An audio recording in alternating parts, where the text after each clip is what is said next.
Collector Shivraj Singh ने अपने विवेक और बुद्धिमत्ता से एक बड़ी कार्रवाई करते हुए एसडीएम के तत्कालीन रीडर बाबूलाल मालवीय के षड्यंत्र का पर्दाफाश कर दिया है। वहीं कलेक्टर ने भू अर्जन अधिकारी इंदिरा सागर परियोजना नहर को निर्देशित किया है कि वह इस कृत्य के लीडर बाबूलाल मालवीय, खातेदार शरद चंद्र रावत, प्रीतेश रावत, कलाबाई के विरुद्ध तत्काल जाकर एफआईआर दर्ज करवाएं। साथ ही कलेक्टर ने उक्त आदेश करने वाले सेवानिवृत्त एसडीओ राजस्व एवं अधीक्षक भू अभिलेख के विरुद्ध भी कार्रवाई करने हेतु शासन को पत्र लिखा है।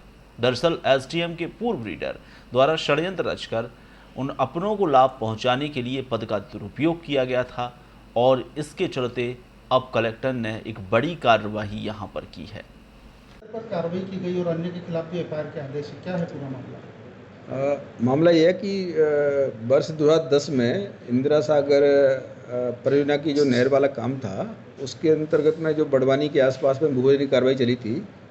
2010 में जब ये कार्रवाई प्रारंभ हुई थी तो उसके बाद में जो एक शरद चंद्र रावत करके व्यक्ति हैं, उनके द्वारा उसमें उनकी ज़मीन उसमें नहर में प्रभावित हो रही थी।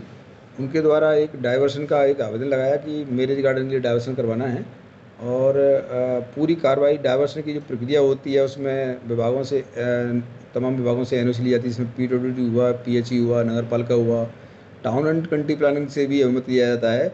उसके लिए पूरी प्रक्रिया है डाइवर्सन की कि लेआउट तैयार होता है कि आपका पूरा लेआउट कितने बाई कितने का क्या बन रहा है, उसमें कैसे क्या रहेगा। तो उसमें कोई ऐसी प्रक्रिया नहीं हुई है, ना तो लेआउट तैयार हुआ, ना किसी विभाग को कोई पत्र गया, ना टाउन एंड कंट्री प्लानिंग को पत्र गया। बिना पत्र भेजे टाउन एंड कंट्री प्लानिंग से एक दिन 2 दिन पहले डाइवर्सन आने से पहले एक वहाँ से एनओसी आ जाती है। तो वो भी पूरी संदिग्ध है कि किसने क्रिएट किया, फर्जी किया, क्या किया है।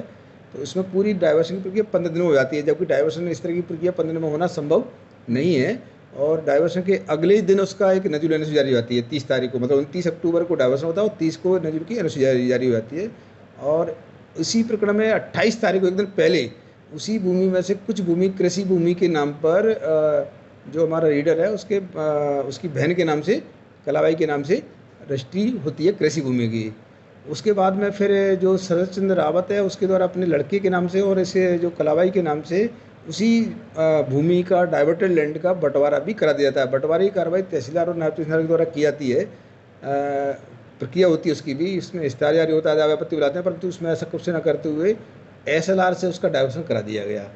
और तो पूरी कार्रवाई इसमें भी अनियमितता बरती गई है। इसके अलावा इसमें जो एक मैरिज गार्डन के लिए अनुमति वाला एक इशू है कि इसकी अनुमति भी शायद उसने नजूल सिवादम कहीं से ली हुई है, वो नगर पालिका वगैरह से, तो वो एक जांच का अलग से विषय बनेगा।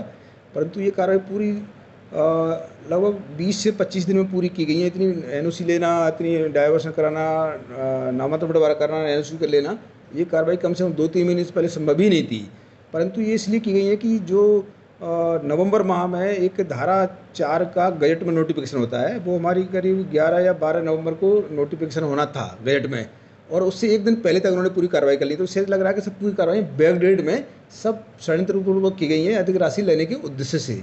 और उसके बाद में इन लोगों ने, चूँकि इनको प्रीतेश को और कलाबाई को तो रेफरेंस में जाने का भी अधिकार नहीं था, क्योंकि मूल भूमि स्वामी इसमें शरद चंद्र रावत था और उसने भी इन दोनों के नाम से ज़मीन दे करके बंटवारा करके उसमें भी षड्यंत्र में शामिल हुए हैं। और बाद में कोर्ट से दिसंबर माह 19 में इसमें डीजे कोर्ट से करीब 8 करोड़ 62 लाख का एक आदेश हुआ है। उस पूरी प्रक्रिया में जो शासकीय वकील है उसने भी अपील नहीं करने का अनुमति दे दिया है। भू अधिकारी ने भी कोई अपील नहीं की हुई है। ये काफ़ी मामला संगीन लगा। इस पूरी प्रक्रिया में एक बाबू को मैंने तत्काल सस्पेंड किया हुआ है। इसमें डाइवर्सन करने वाला एक एसडीओ उस समय वो रिटायर हो गए हैं, एसएलआर भी रिटायर हो गए हैं। तो ऐसे लोगों पर कार्रवाई करने के लिए प्रस्ताव शासन की ओर भेज रहे हैं। और जानकारी ये मिली है कि और भी प्रकरण इस तरह के हैं, उनकी जांच करा रहे हैं। उनमें भी जो भी त्रुटियाँ होंगी उन पर कार्रवाई करेंगे। और इस प्रकरण की हम लोग जो प्रक्रिया के अनुसार में इसकी अपील भी हम लोग हाई कोर्ट में करा रहे हैं। सर कितना